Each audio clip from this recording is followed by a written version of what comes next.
the Nobel Peace Prize for 2025 to Maria Corina Machado. এক মাসও হয়নি তিনি শান্তিতে নোবেল পুরস্কারে ভূষিত হয়েছেন। ভেনেজুয়েলার গণতন্ত্রপন্থী নেত্রী মারিয়া করিনা মাচাদো। কিন্তু এই সম্মান পাওয়ার পরেই বিশ্বজুড়ে শুরু হয়েছে তীব্র বিতর্ক।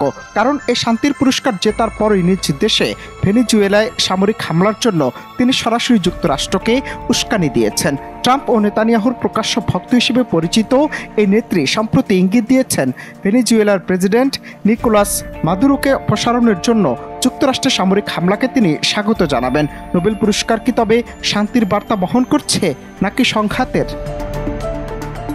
আরটি ইন্টারন্যাশনালের প্রতিবেদন বলছে ভেনেজুয়েলার উপকূলে মার্কিন সামরিক বাহিনীর উপস্থিতি দেশটির শাসন ব্যবস্থায় পরিবর্তন আনতে পারে বলে মন্তব্য করেছেন মাচাদো। এবং এক সাক্ষাৎকারে তাকে যখন সরাসরি সামরিক পদক্ষেপের বিষয়ে প্রশ্ন করা হয় তখন তিনি বলেন, এই উত্তেজনা মাদুরোকে এটা বোঝাতে বাধ্য করার একমাত্র উপায় যে তার চলে যাওয়ার সময় এসেছে।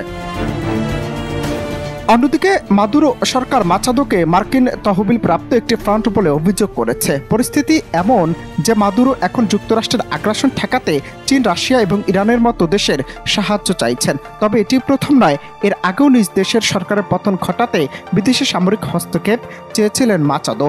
2018 সালে তিনি ইসরায়েলি প্রধানমন্ত্রী বেনিয়ামিন নেতানিয়াহুর কাছে সরাসরি সামরিক হামলার আহ্বান জানিয়ে চিঠি লিখেছিলেন। এছাড়াও দীর্ঘদিন ধরেই মার্কিন সরকারের সঙ্গে তার ঘনিষ্ঠ যোগাযোগ।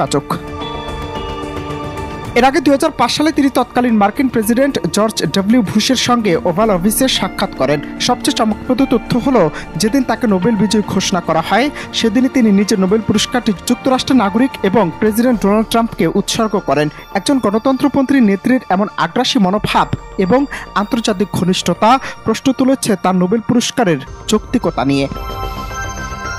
অনন্ত হাসান মাসুদ, বাংলা টিভি।